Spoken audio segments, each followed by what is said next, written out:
and wait. If you aren't talking, should be on mute. If we ain't, oh, you said that, Moose.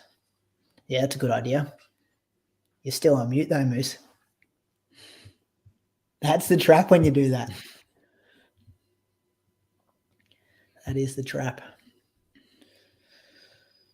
We're being live for 20 seconds. I think we've got some comments and stuff coming in here. It looks like we do have some listeners, some viewers. Just going to give everyone a couple of minutes to get on the live stream. We're just talking about the Berlin Marathon results quickly before the official Nike Melbourne Marathon Festival show starts. I'm sure there's some listeners out there who have been viewing that. Moose would have enjoyed seeing Ali Kipchoge take down the world record, his PB. Did it the hard way, didn't he? He did. What Almost was all the talk about halfway split going to be 60-50, and then they just go through.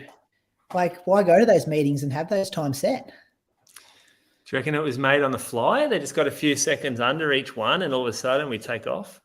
Maybe. I'm not sure. Thanks to Mel, Melissa. We've got 3 people leaving comments here. They've all got Melissa names. So thanks for tuning in. We're just going to get started in a second. We're just waiting for everyone to join us, which should be good. Hopefully you've just enjoyed the Berlin Marathon. So Lisa Waitman, she was on track for the Australian record at halfway. She has slowed, so she just went through 40K. She's on estimated finish time 2:24:07. So that's a solid run still. Not over yet. But PB for her too, won't it? PB pace. Yep. She's a past Melbourne Marathon winner. So that's relevant. She was a course record holder as well for a while, I think. I think. Thanks to all those people tuning in. There's a lot of talk about Berlin Marathon in the comments here. We are just quickly chatting about that whilst we wait for everyone to get in. So we will probably start officially in about 40 seconds' time. A few people asking about Christian from Norway. It looks like he's still out on course and not having a good day, but we'll cover that in the weekly show. Looks like he's tracking for maybe 2:25 to 2:30. I think he's over 2:30, I reckon. Yeah. Very good. All right. We might start going. Zaka Newman's going to be doing production for us in the background here tonight. You won't probably see his face, but he's the one keeping this show together. So a massive thank you to him for doing the production. And a massive welcome to our Nike Melbourne Marathon live stream show. We did this last year and it was really successful and something we quite enjoyed. So we've partnered with the Nike Melbourne Marathon Festival again this year. You hopefully about hours worth of content talking about the big race that's going to be happening next Sunday morning. My name is Brady Trelfall. I'm one of the co-hosts of the Inside Running Podcast. The Inside Running Podcast comes out every Wednesday. We talk about the week in running news and interview mostly Australian distance runners who have mostly experienced success at the Melbourne Nike Marathon over the years. Joined tonight by my co-host, Julian Spence. He's joined us down in Anglesey. He's a 2:14 marathoner, represented Australia at the 2019 World Championships. Goes by Moose. How are you this evening, Julian? Good, mate. It's been a good weekend of sport. MCG, good day at the G yesterday for the Mighty Cats. And today watching Berlin. The TV's copped the hiding. Don't normally watch much, but 2 of my favourite things were on. Marathons and Geelong Cats. And watching the footy yesterday, thinking that people, and I think you and I included, we're going to be on course tomorrow, going to be on the MCG, getting to experience it with the running side of things. So that was, that was going through my head yesterday as well. And I'm sure a lot of participants were thinking the same thing. My other co-host, he's based up in Canberra. He's a 2:17 marathoner, ran the Melbourne Marathon back in, I think, 2016. Bradley Croker, welcome to you. How are you this evening? Good, thanks, Brady. Looking forward to previewing next weekend's event. Yeah, it's going to be good. We're going to be joined tonight by Izzi Batt-Doyle. She's one of the favourites, making her marathon debut. She's represented Australia at the Olympics and the Commonwealth Games, so she'll be joining us soon. We're going to be joined by Tim Crosbie, who is the event director. He's going to be talking about the elite fields. And then we're going to be joined by Ben Toomey from Maurten Australia to talk to us about Maurten's role on course for the gels and stuff out there. So it should be a interesting night, talking all things Nike Melbourne Marathon Festival. I will pick your brains first, boys. How excited are you, Moose? You're not going to be, strapping up the racing shoes to race this year. I think you got a pacing role, but as a coach and as someone who's been at the Nike Melbourne Marathon a lot of time, excited are you a week out? Yeah, big time. I love the event. I love driving over the Westgate in the morning if I'm not staying up and just sort of looking out over Melbourne thinking there's going to be some carnage on the streets today, but also some glory. It's normally sort of been alternating good year, bad year with weather over the past sort of 10, 12 years. I think we'll skip the last couple of years. That don't count. But yeah, I'm going to jump in the marathon, pace a couple of fellas. Just to basically, as soon as I find a line bike on the side of the road, just going to get off there and support around the course. So I am looking forward to it. Yeah, I like that strategy. It sounds good. And Brad Croker, how excited are you? You won't be in Melbourne next week, but I know you got a number of athletes you coach training and you've been here at this event before. Yeah, actually I had a meeting yesterday with 3 of my athletes that are down there for the marathon. So they're all excited, and we just spoke through what to expect this week and come up with a solid plan for next Sunday.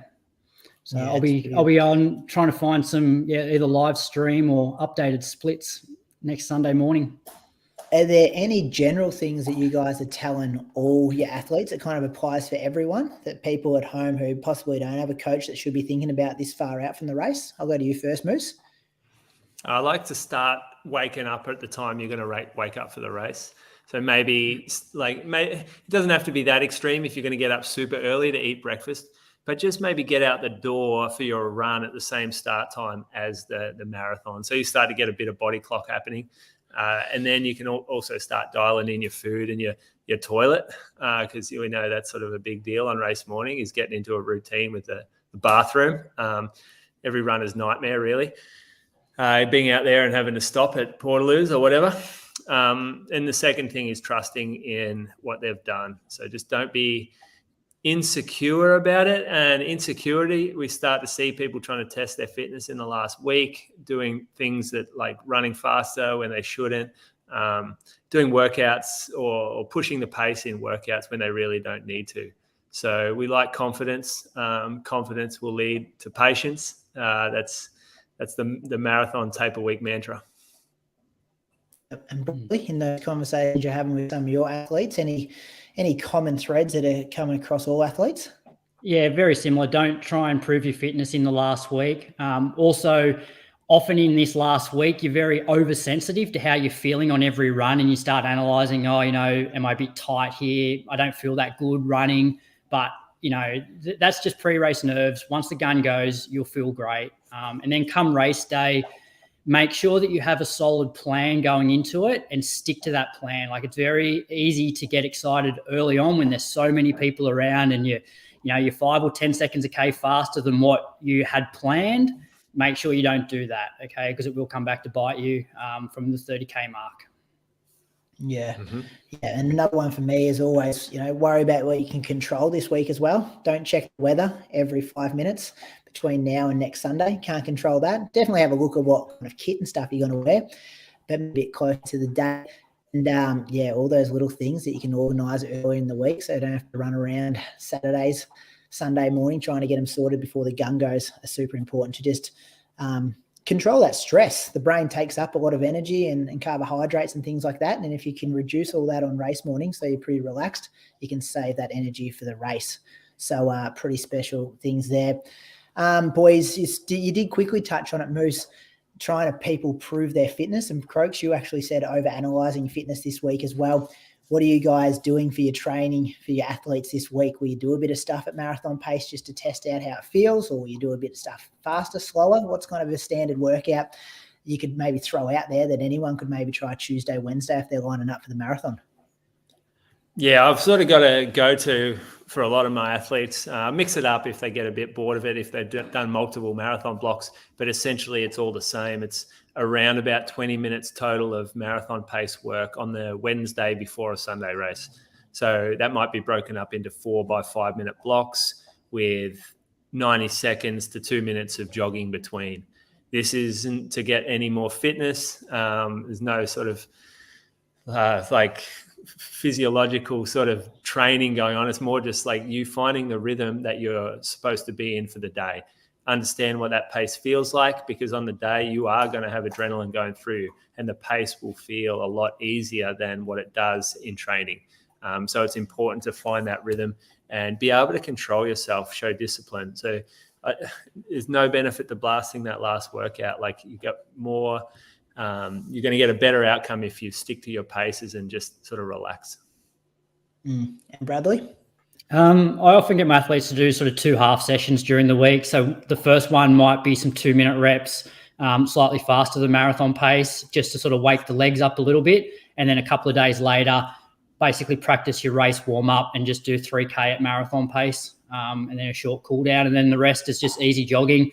Most of my athletes, well, all my athletes won't run more than an hour in one go this week. And then Saturday morning, often just 20, 25 minutes and a few strides, and you're good to go. Yeah, and don't overanalyze that marathon pace work that you might do this week. I'm rarely doing that workout in race week, finishing that going, oh, that felt awesome. I could definitely hold that for 42K in 5 or 6 days' time. You're not going to feel like that, but when you're on the start line on Sunday, that's when you want to be feeling a whole different headspace. And there's no doubt it's going to be easy with crowds and the adrenaline for race day there as well. The last question I will ask you boys before we go to Izzi Batt-Doyle, who'll be making her debut in the Nike Melbourne Marathon this Sunday. How do you deal with the nerves of race week? What happens if you're not sure how it's going to go? What do you do mentally to be thinking? A marathon's a challenging thing. What do you do to settle the nerves this week, Julian? I love the nerves. The nerves are what makes it special. If you don't have nerves, then it ain't special. Like, being nervous is part of it. Like, this is a big thing. People have been training for 6 months plus. People have been eyeing this off for the last year or longer. So this is a really special day and a special morning, and the nerves are all part of it. Just don't let the nerves, just don't waste that nervous energy into doing silly things. So you can sort of channel that. And I mean, it's different. Everyone's different. Some people, they respond better to a lot of energy at the start line, and others they might do better if they bottle that. So yeah, I like nerves. I don't think you want to do anything to get rid of nerves. It's not going to help. I'm not sure how you would ever do that. Just sort of embrace them and just kind of think of them as it all makes part of this big special package on marathon morning. And Bradley, one last thing there. Anything on nerves? A couple of things. Like, if you've had a good prep, just go back through your program and have a look at all those sessions you've done. I also think for the marathon, having that solid plan in place gives you confidence to not be nervous. And the other thing is, the good thing about the marathon is it's such a long event that the first 30K should be enjoyable. So if you're in the race and you give 5K in, 10K in, and you're like, this doesn't feel very comfortable, slow down. So that's the thing I love about the marathon is you have time to work into it, and the nerves don't seem to be quite as bad because you know the first 30K is going to be enjoyable.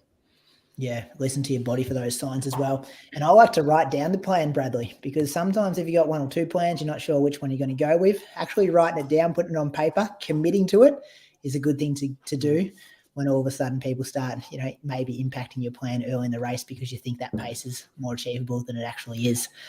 We might now go to our first guest for this evening, Izzi Batt-Doyle. Listeners and viewers will be familiar from Izzi's name. She's just come off the Commonwealth Games. She had 2 8th-place finishes there in the 5K and the 10K. She also represented Australia at the Olympics last year and is making her marathon debut. Melbourne has been a happy hunting ground for her. She won the half marathon there last year. Welcome to the Inside Running Podcast, Nike Melbourne Marathon live stream. Izzi Batt-Doyle, thanks for joining us. Thanks, guys. It's good to be on. Izzi, first question, why Melbourne Marathon? Why did you pick this one as your debut? Look, that's a good question. I had such a good experience last year in the half that when it became an opportunity, it just seemed to fit in with the rest of the year. So I think a lot of people have been asking me when I do a marathon. I've always loved running longer, and as longer races go, I found them more enjoyable. I love training. I love long runs. So it kind of was always something I was thinking of doing. And I got the opportunity to go to Nagoya earlier this year, with some of the ladies and run 30 kilometers and kind of practice like what that might feel like. I really enjoyed that experience, but then I kind of jumped back to the track and obviously had quite a long track season with Com Games. London was kind of on the cards as an option to do, but I felt like 4 months away from home was enough for me. I didn't want to stay an extra 2 months overseas.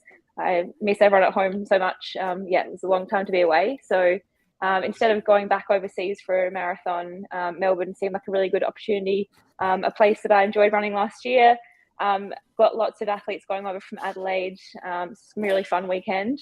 And of course, it's always like high stakes, but I think traveling to Melbourne for me, it's an hour flight. It's pretty chill versus kind of going to like a major marathon overseas where the pace that I'm looking to run, I'd be, quite well back in the elite field and maybe end up running like the last 12 or 15 Ks on my own. So Melbourne having guys to run with, there's plenty of pros to the experience there. So I'm really looking forward to it.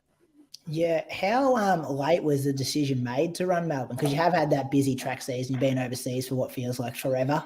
When did you actually commit to doing it? 4.5 weeks ago. Yep. It's been it has been a short build, and that's interesting, I guess, compared to what some other people might do going into a marathon. But I do have some confidence in the fact that I've probably averaged about 140 or 150 Ks a week on average for the last 2 years. So I feel like I've got a good base, and I almost have like not had the opportunity to cook myself. So I'm kind of going into it a little bit, feeling a little bit underdone. But I guess the saying I've been saying is like, you prefer to have a cake underdone than burnt. So I don't know. But what happened was I actually got COVID at Com Games. So it was kind of like, maybe a marathon will happen in October. And then I got COVID at Com Games, didn't know how that was going to kind of hit me and training wise coming off that. So I bounced back okay. So really it was only like a week off running and I had 6 weeks to get ready for, working towards Melbourne. And the expectations going in, this will be the last question for me, Izzy, before the boys fire some at you. Obviously, you've got the fast 5 and 10K, you're quick over the half marathon with that 70-16 there last year. You ran 71 last week, I think, in Adelaide, 71.26. So obviously you're in shape. 2 good Kenyans coming over who have both run 2:25 recently, which we'll hear a bit more about from Tim Crosbie next. But what are the expectations going in? Is it race for the win, or are you going at a certain pace and chase the time, or what's going to happen Sunday? Yeah, just hearing you guys talk about it, I was like, I got to work out my race plan. But I guess, look, the marathon's such an you can't plan everything out. And of course, I've got goals. I'd really love to run sub 2:30. That would be a great goal to break. Obviously, the new standards has become 2:28 flat. So that's something kind of to shoot for in the back of your mind as well. But I think I really have to get out there and just kind of see how I'm feeling on the morning. I hope that my marathon pace is around 3:30s. That seems to feel fairly comfortable for me. My half marathon pace is 3:20s at my PB. So I'm hoping to run around that pace. But what I like about the marathon is it's really you versus you.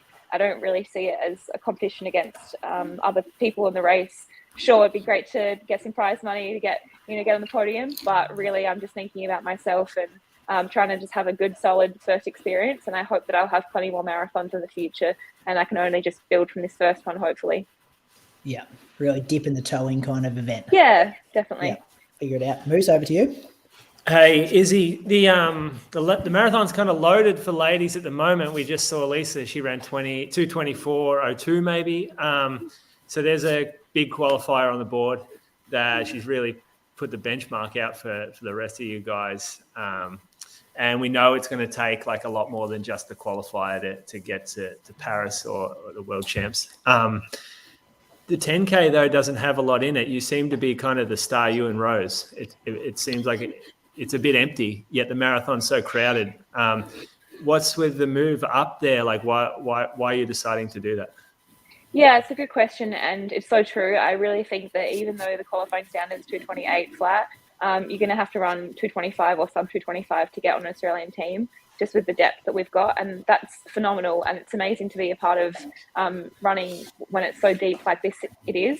And yeah, the 10K is a little bit open at the moment. I think the 5K we saw this year was pretty stacked. I was 4th best in Australia.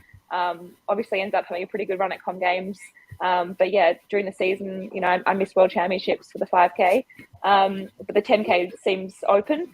But look at the standards for the 10K, and it's 30:40, and only Benita Willis has run faster than that at 30:37. So realistically, I don't want to set limits on myself, but I don't think that running in the 30s is something that I'm going to be doing anytime soon. It'd be great, but it just seems like a fair stretch. And you look at those fields, and like, I love going to the Olympics. It was an incredible experience. And Com Games was even better with the crowds and just feeling a bit more confident out there and like I belonged. But as great as they are, that's not the only races there are in the world. And we see with major marathons, there's a huge opportunity to run a number of different races across the year.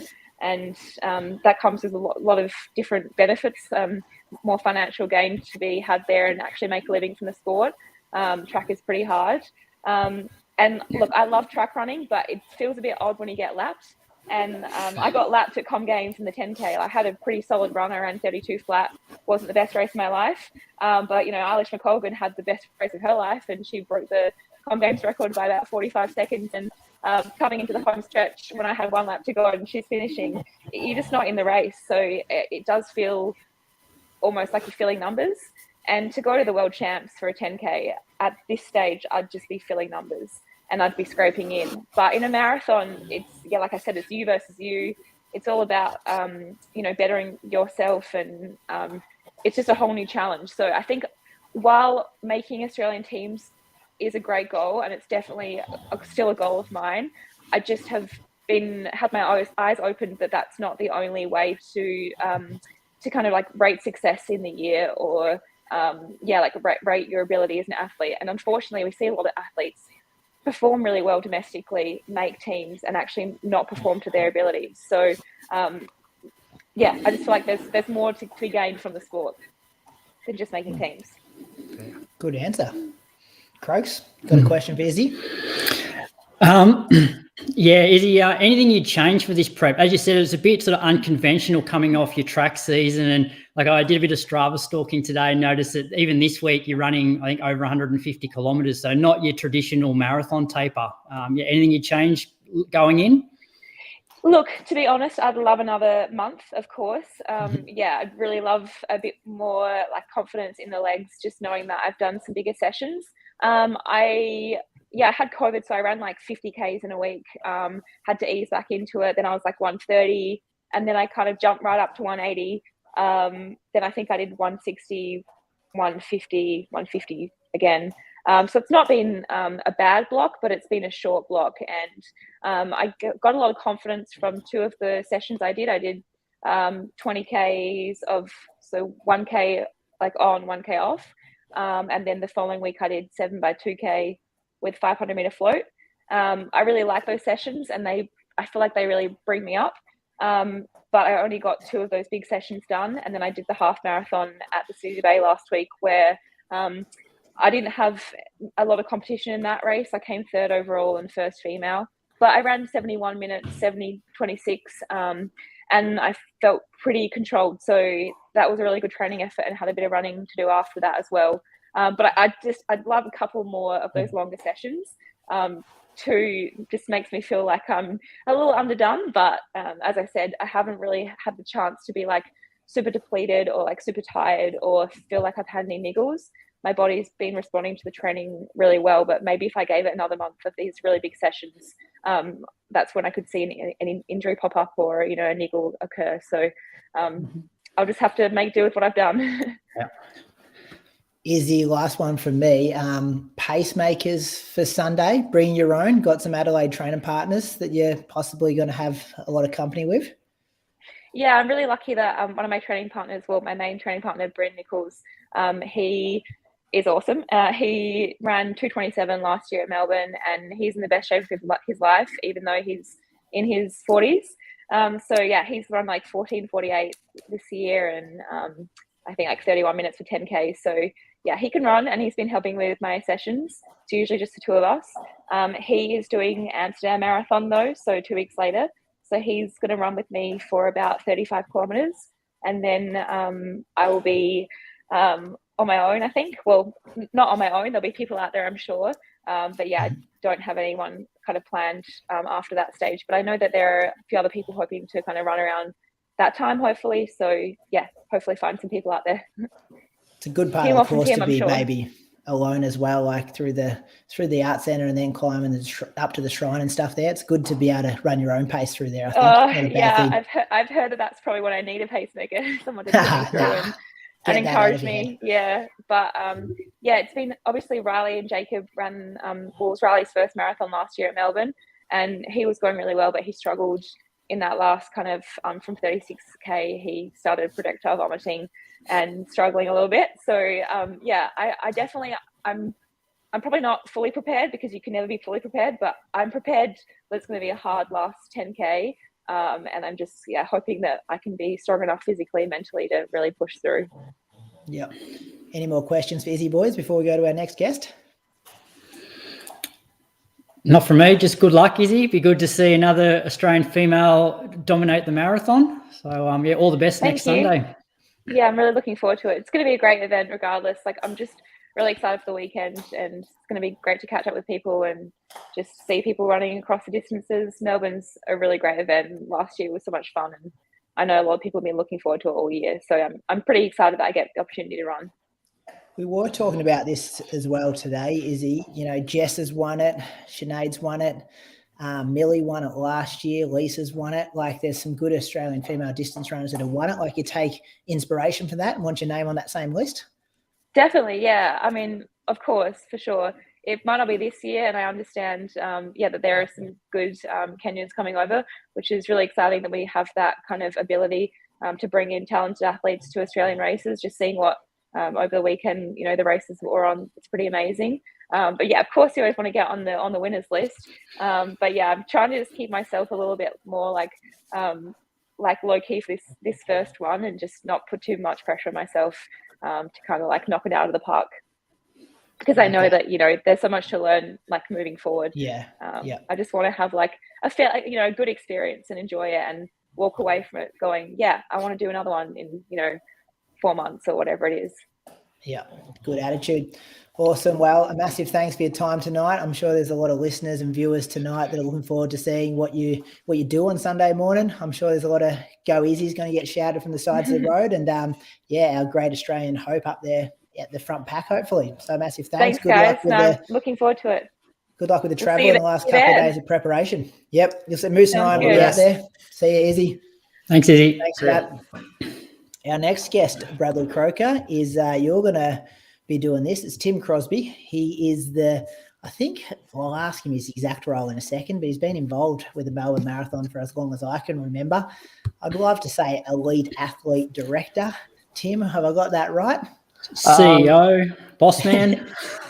No, definitely not CEO, definitely not boss man. That's Marcus Gale, who does a wonderful job from IMG. The term they gave me a few years ago, because bear in mind, IMG run it, and basically they're multinational and everyone's a director. So I became the competition director. So that's the title I like, because it basically encompasses, the way I explain my role, anything to do with the people. That's what I do. So the elites, the paces, the preferred starts, the training series, all those wonderful things that have a human touch. That's where I come into it. And you've done a really good job, Tim, of pulling together a really good field. Brady was telling me that we have everybody who represented Australia at the Commonwealth Games in the marathon is competing next weekend. So that's a pretty good get by you. Yeah, I think people, as Izzi was saying, people look forward to Melbourne. It is we've set it up over since IMG took over in 06-07 to be an iconic Australian race, and we have. Part of our mantra has always been to support Australian and New Zealand athletes. And I think they then pay us back with the loyalty of coming back and enjoying the race and what we do for them, because we do try to treat them a little bit more special, given that we're not a labelled race and that we don't have to have X number of internationals. It's been a real big emphasis of ours to really look after the Australian athletes. And I think we've now got a very proud history of that. Yeah, and now that sort of COVID is behind us, we do have a few internationals coming over this year for the marathon. Should we start by previewing the marathon? Yeah, let's, because it is exciting to go international again. I'll be, cheering for Izzi next week for sure. I'd love, because yet again, what a mature interview that was. And I think we all love Izzi because she's very down to earth and she's just a great asset to our sport. I know a lot of the people I coach, a lot of the girls in particular, really look up to Izzi and they think she's just a great person. And wouldn't it be great to see her coming across the line first next week? But let's see how it goes. In the men's race, though, we've got a 207 and a 208. So Timothy Kiplagat Rono, he's run a 207. He's come 7th for the Barcelona Marathon in 207.23. His PV is 207.01 at Malaga. Was it not Malaga, but he's run a 207.01. So he's low 207. So he knows what it takes to run that sort of time. His buddy coming out is Cornelius Kiplagat, and he's a 208 runner. So those two obviously will just run together. And we do have a pacemaker coming with them, Nelson Cabet-Chalimo. Don't know much about Nelson at all. He's a bit of, I've just on Google before, just trying to find something out about him. I know nothing about him. So obviously he's from the Dr. Rosa group. So we've sourced all of our athletes this year from Rosa and Associates, which has just been good going through the one management group, and the streamlining of that process has been fantastic. So those three come out as a team and let's see what they can do. We'll be obviously trying to get that sub 210, which we've been desperate for years. And I think these are the guys that could sort of do it. Next best, though, who we got? Liam Adams lining up, former winner of the event. Just off the Commonwealth Games marathon where he performed superbly once again, ran a ripper at City Bay last week as well. The guy, there's just no stopping Liam. And yet again, if those Kenyans, if anything goes wrong out there, Liam Adams will be ready to pounce because we know he's a strong finisher. And I'd be really excited once again to see what Liam can do out there. And he does love the Melbourne course. He's, as I said, he's won it before, so he knows what it takes out there and how to navigate around there. Can you see, sorry to interrupt him, but can you see Liam letting him go? Because I reckon he probably have to. I don't know.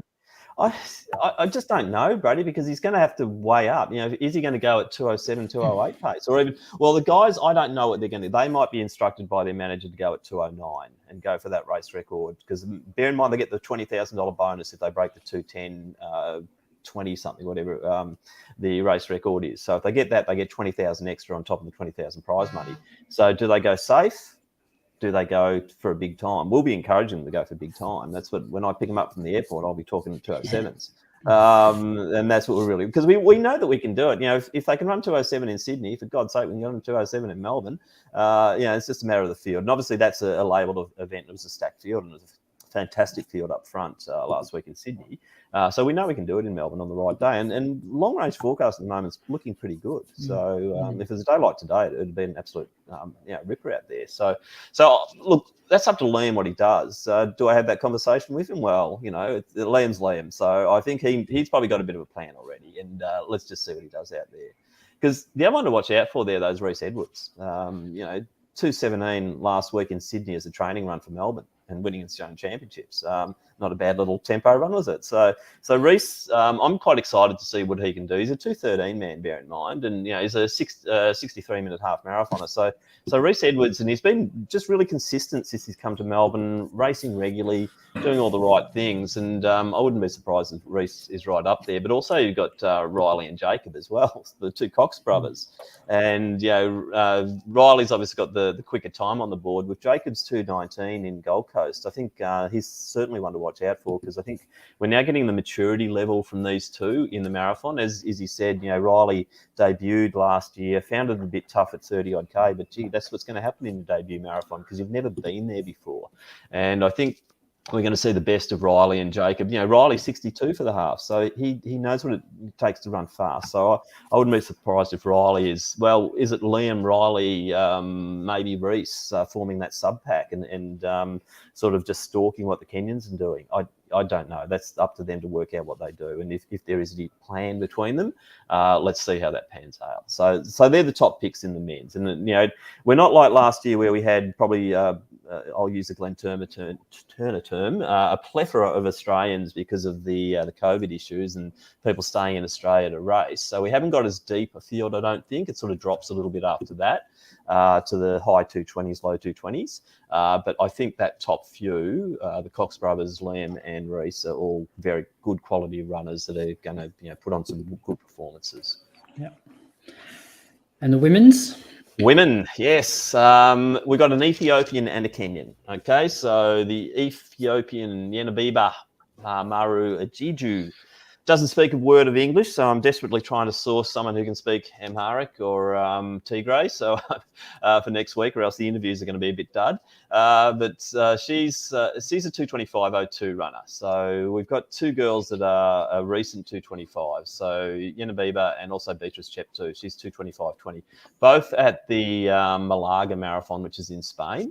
They came second and third there in December last year when Melbourne was run. So fairly recent 225s. They've also raced since then, a 231 for Beatrice and a 227 for Yenabiba. So they're consistent performers around that mark.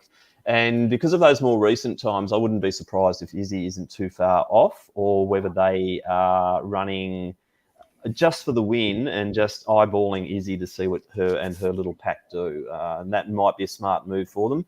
Can they break the course record from Sinead? I don't know. 225.02 is the best time. Let's see what Yenabiba can do.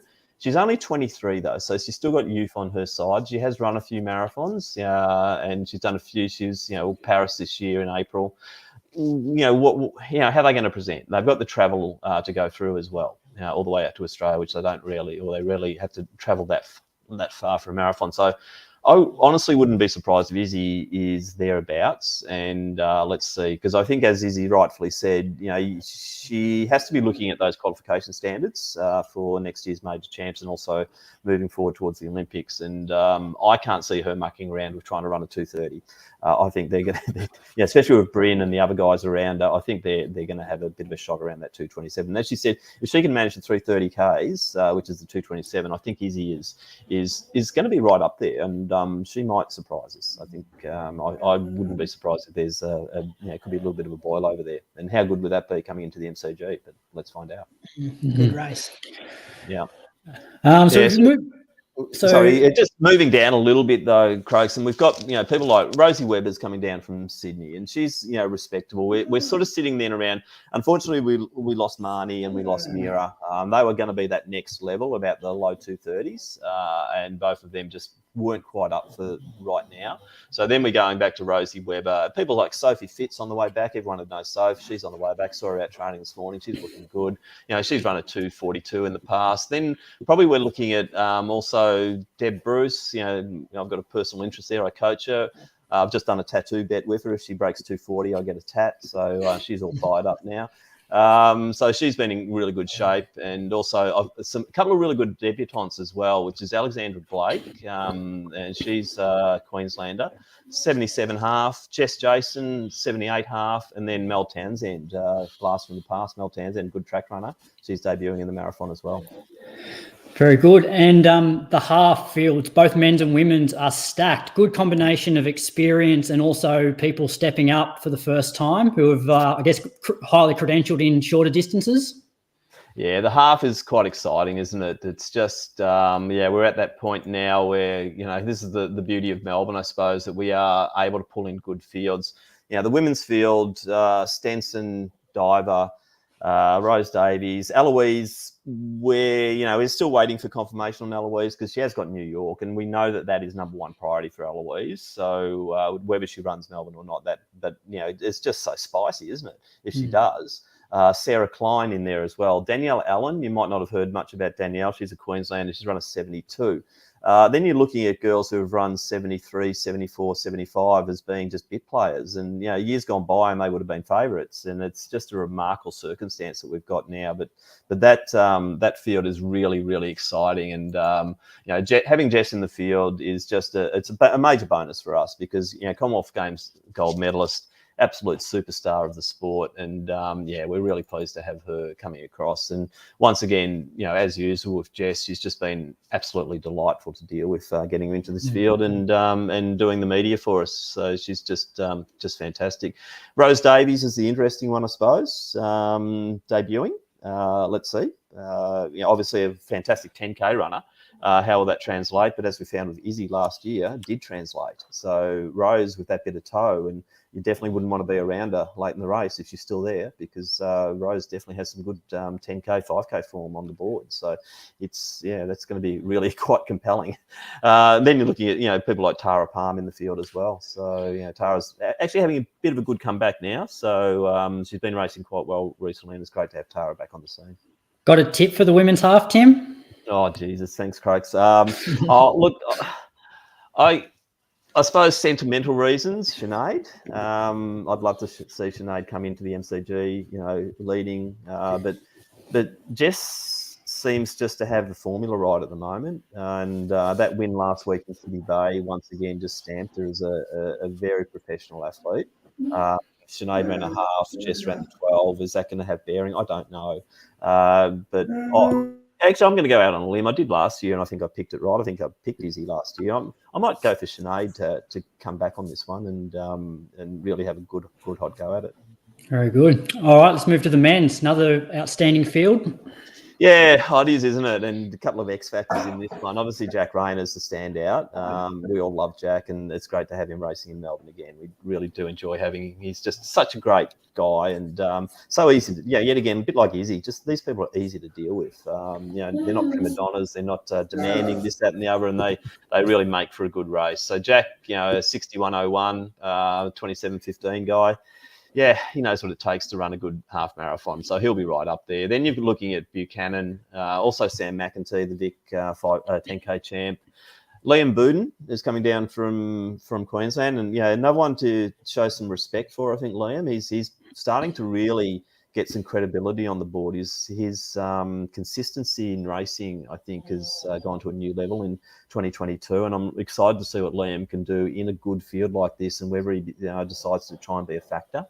And then it's Jack Bruce is also coming in. He's in late, so 63 and a 28:15 guy. So you can't sort of argue his merits of being in the favourites as well. So Jack Bruce, Andre Waring, and then the other one that we've got to talk about is the X factor, and that's Seth O'Donnell. So Seth is coming in. He ran it last year and was late for the start. Didn't go to the elite rooms. It was just an absolute debacle. Had a shocker at the Gold Coast half as well, but since then that National Cross race I was there and I watched it, and it was strong. It was, and then we just saw him play off the field at the Victorian Half Marathon Champs at Burnley.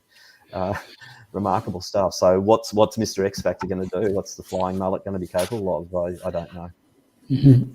And then Matt Clark making his debut. Yeah, that's exciting, isn't it? Yeah, especially given how close he was to Jack at Sydney Bay last weekend. That'll be interesting to see how he goes over the half. Yeah, it wasn't originally going to run the 10, but maybe Coach Didick and him have had a bit of a sort of a chat about, where they could potentially find opportunities. And an opportunity does arise, is it every second year with the World Half? And maybe Clarkie's sort of seeing that as potentially an event that he might want to go to. Will he go to the marathon? I don't know. He's still relatively young, so a lot can be done with Clarkie. But, as we've seen, that move to Adelaide for Clarkie has just been absolutely brilliant. That guy has just gone on in leaps and bounds since the move, and established himself obviously as a high rating steeplechaser, but now hitting the roads. And as you said, Crokes, that run last week to push Jack Rayner for so long over 12K. Yeah, I think he's going to be good on the roads as well. Last question for you, Tim. You said you deal with the people. So for all the recreational runners that are out there, what pace groups do you have on offer for, I guess, the marathon and the half? Yeah, aren't the paces lovely? And they get treated really well at Melbourne too. We've got, I think I've got 56 paces lined up across the two different events. The half marathon goes from 1:30 through to about 2 hours 20. So virtually every 10 minutes there for the paces.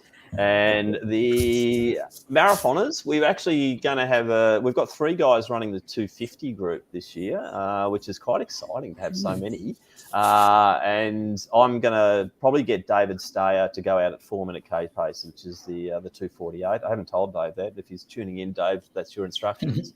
But it's just such a good one because a lot of those who are aspirational will break 250. The 4-minute K pace is just the obvious pace for them to go at.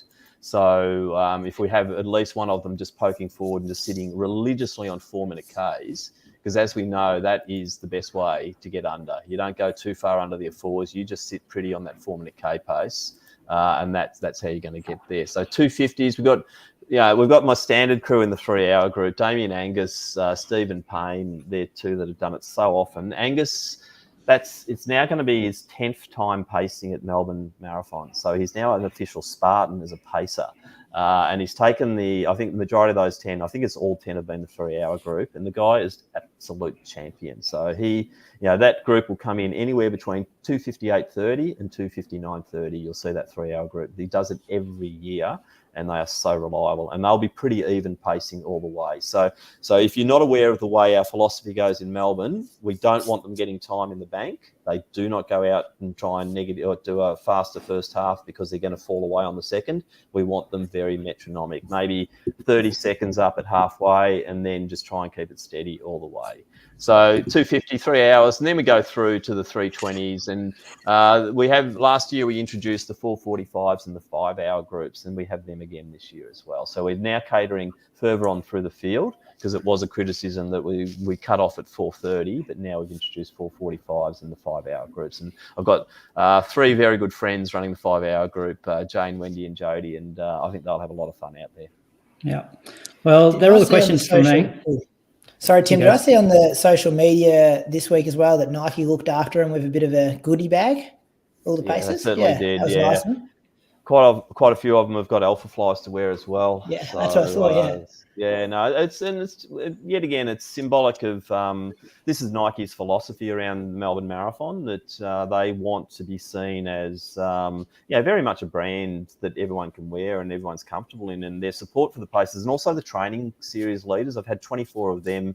I did the stats last night. We've done 48 sessions, 114 different groups, and I've had 24 pace group leaders, and Nike looked after them as well. So that's been fantastic. So the training series this year actually went to a new level with Gatorade on board, Maurten on board, and also Bupa coming on board as well. So if you're looking for something to do next year with 12 weeks leading into Melbourne, join our training series if you're in metropolitan Melbourne, because it's been an absolute ripper of a series. We would have finished off this morning with close to 200 runners going out, running around the course. They had a look at the start, they had a look at the finish, and it was just fantastic. So yet again, that's a big part of what we're trying to do is take the event to the people and train people up properly for it. There's no mucking around with this series. We got them up to 36K for the marathoners, so they were trained properly.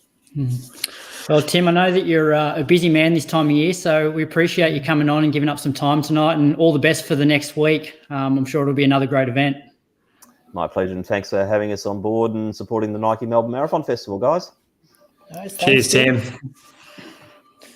All right, boys, the next part of the show, I think, Moose, you're going to lead this. We're going to be talking to Ben Toomey, who was an elite runner back. Geez, I raced him a few times, I reckon, Toomey. Yeah, I raced him a few times. Yeah, you would have raced him a few times too, wouldn't you, Moose? 14:08 guy, 29:50, I think, for 10K, 65 for the half. PB in Melbourne, 2017, I think he ran 2:27. Now he's been around for a while. Now he's a man from Maurten, Australia, Ben Toomey. Big thanks for giving up some time on your Sunday evening. Welcome to the Inside Running Podcast, Nike Melbourne Marathon Festival live stream. No worries, guys. Thanks for having me. All right, I got all those PBs right. Yep, spot on. That's good. Ben, you're the man from Maurten now, and a lot of people might have just tuned into Berlin and saw a few Maurten drink bottles flying around the front group, especially the main man. Tell us a little bit about Maurten. Like, what is it? How's it different? And why should we be taking it? Yeah, so look, obviously it's all about carbohydrate delivery.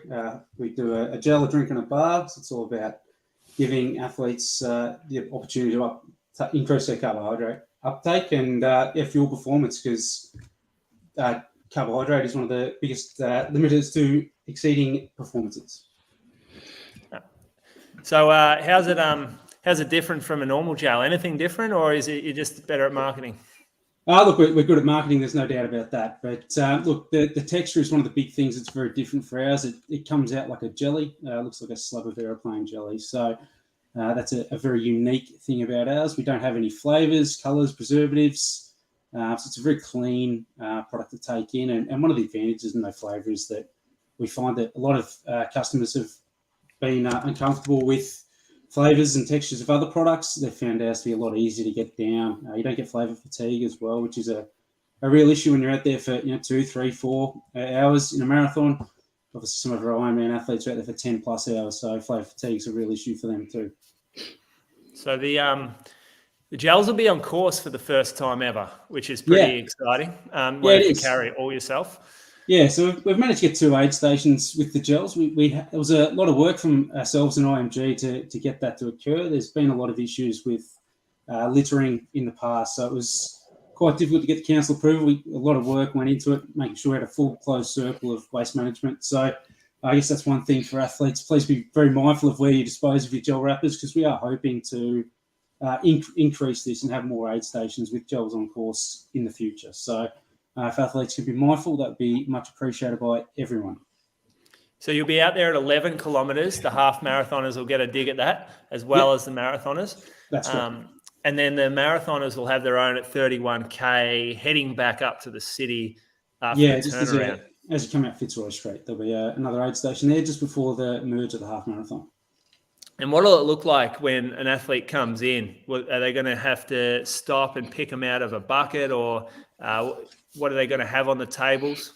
So they'll be laid out on the tables. We'll have a table with the caffeinated gels, which are the white packets, and we'll have a table with the non-caffeinated gels, which are the black packets. There'll be two tables at each of those stations with the gels laid flat. So it'll be a simple job of going through, seeing which colour you want and grabbing it, and away you go. Cool. And can you take more than one if you want to bridge the gap between there and the finish? Oh, look, I've got no doubt people will. Look, we have catered that there should be enough for everyone, so that certainly shouldn't be an issue. I've seen it at a few Ironman events this year where guys have literally come up to the last aid station and filled their pockets full. So it does definitely happen. Ben, what does it look like after that? Are there buckets for rubbish? Where are they going to be set up? How do you get rid of your gels? So there will be designated gel disposal zones at those aid stations as well. So there'll be, I'm not sure whether it's a bucket or a big bin, but there will be, or just a designated zone, and then volunteers will be sweeping them up. But it is, the idea is that we're getting them, designated gel disposal zone, and then they'll be cleaned up, taken off for recycling and all those things as well, just to keep that loop. And that's one thing that Melbourne are really pushing is the sustainability of the event. I know all the cups that are used with the Gatorade are going to be fully sustainable. So it's very important we do that. So, yeah. Ben, for people that haven't used Maurten before, how many grams of carbs per one, and is it the same with the caffeine ones as well? Yeah, so there's 25 grams of carb in both gels. There is 100 milligrams of caffeine in the caffeinated gel, which is quite a lot. So if people haven't played around with that in training already, I'd certainly be recommending they stick to the non-caffeinated right now. Yeah. Which is the black ones, isn't it? That is the black one. Yeah, correct. And Ben, is it recommended that you take them with water soon afterwards, or because of the different consistency, don't need as much fluid with it?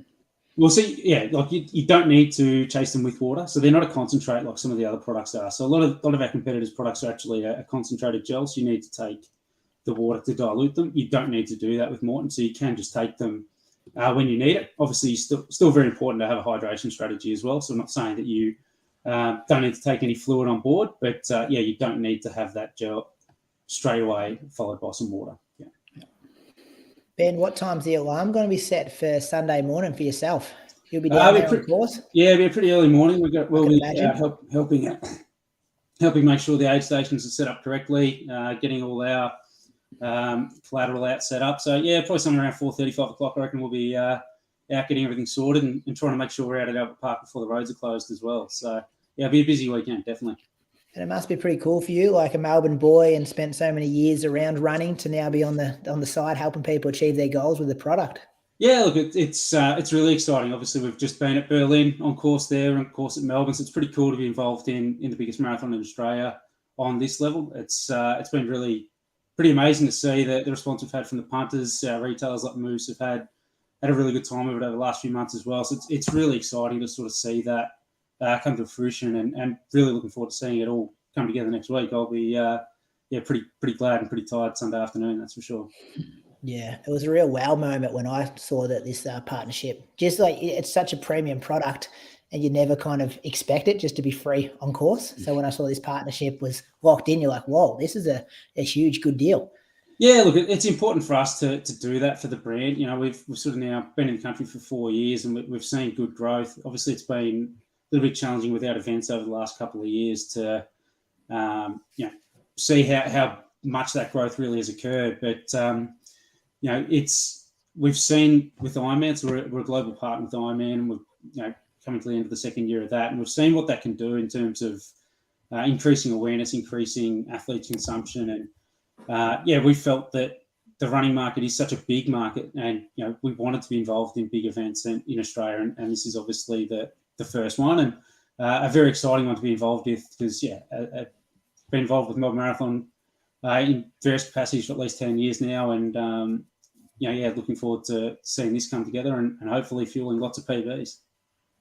Awesome, mate. Well, we'll leave it there. Thanks again for your time. Moose and I were both on course on Sunday, so we'll be able to say good day to you in person. No, definitely. A massive thanks to Maurten of we might come by, swing by, fill them up, and you can stock up Running Company Geelong for another couple of weeks, Moose.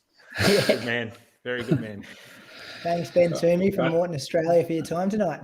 Thanks for having me, guys. Thanks, Ben. That's our last guest, fellas. Can you leave the viewers with some wise words before we finish up? Moose, remind people, there'll be a lot of people who are going to be racing themselves. What are you going to be doing on course? You'll be out there. What colour's your singlet going to be? Say g'day. And what can you help people do if they want to jump on your shoulder early on in the race?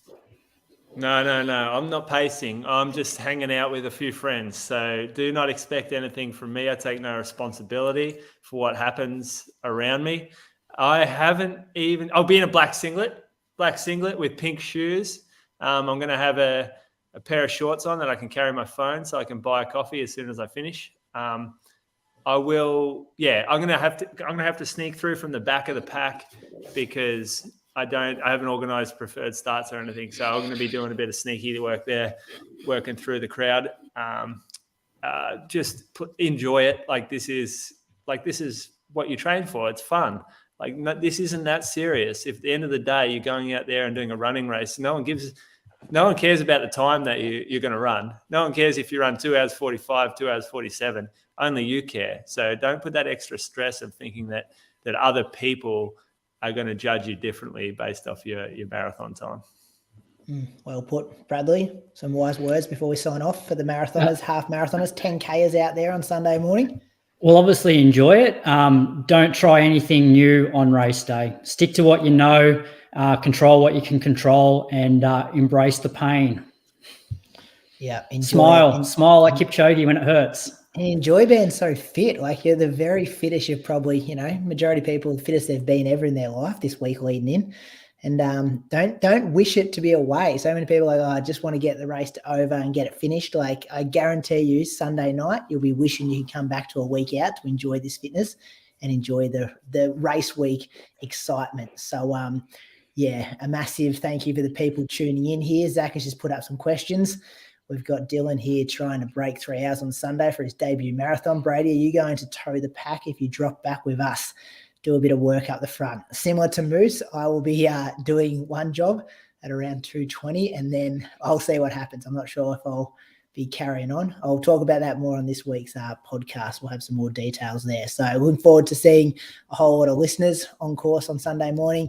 Enjoy race week. It's a very special time. And a massive thanks to the Nike Melbourne Marathon Festival for partnering with the Inside Running podcast for this live stream tonight. See you later, boys, and thanks everyone for tuning in. Chat tomorrow night, guys. See you then. See you soon. We'll do a weekly show talking about all this stuff. Comes out Wednesday, and we'll be recording it tomorrow night. So if you like what you heard tonight and you haven't heard our podcast, you can tune in every Wednesday morning wherever you get your podcast from. Thanks, guys. See you guys. Yeah. See ya.